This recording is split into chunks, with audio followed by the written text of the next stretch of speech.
የአሱር ሶላት ሱና አለው ወይንስ የለውም ይላል።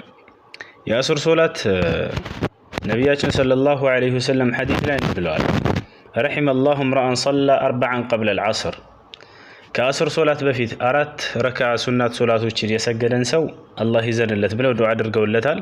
ከአሱር በፊት 2 ረክዓ እያደረግ 4 ረክዓ መስገድ ትችላለህ። ይህ የነቢያችን ሰለላሁ ዐለይሂ ወሰለም ዱዓ ያገኛል ማለት ነው። ስገዱ ትችላላችሁ። ሌሎቹ እንደሚታወቀው ራቲባ ሶላቶች ቀብልያና ባዕድያ ከዋጅብ ሶላቶች በፊትና በኋላ የሚሰገዱ አስመልክቶ ስለ ሱና ሶላቶች ነቢያችን ሰለላሁ ዐለይሂ ወሰለም የተናገሩት አለ። ልድገምላችሁ። እሱም ባለፈው የሆነ ቪዲዮ ሰርቼላችሁ ነበር።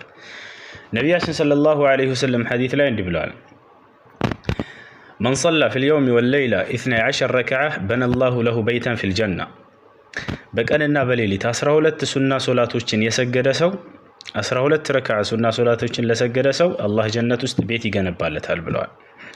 በየቀኑ እነዚህን 12 ረክዓ ሱና ሶላቶች ከሰገድክ በየቀኑ አላህ ጀነት ውስጥ ቤት ይገነባልሃል ማለት ነው። ግልጽ ነው አይደል? መቼ ናቸው እነዚህ? ከዙህር በፊት 4 ረክዓ፣ ከዙህር በኋላ 2 ረክዓ፣ ከመግሪብ በኋላ 2 ረክዓ፣ ከዒሻ በኋላ 2 ረክዓ፣ ከሱብሒ በፊት 2 ረክዓ። እነዚህ 12ቶቹ ረክዓዎች የሱና ሶላቶች በየቀኑ ስገዷቸው፣ ከሶላት በፊትና በኋላ በተገለጸው መሰረት ማለት ነው፣ መቼ እንደሆነ። አሱርን በተመለከተ ለብቻው የተናገሩት ሐዲስ አለ እንደነገርኳችሁ። ረሒመ አላሁ እምረአን ሰላ አርበዐን ቀብለ አልዐስር ብለዋል ነቢያችን ሰለላሁ ዐለይሂ ወሰለም። ከአሱር በፊት 4 ረክዓ ለሰገደ ሰው አላህ ይዘንለት ብለው ዱዓ አድርገውለታል። የነቢያችን ሰለላሁ ዐለይሂ ወሰለም ዱዓ ተቀባይ ነው። ይሄንን የእርሳቸውን ዱዓ ታገኛላችሁ። ስገዱ።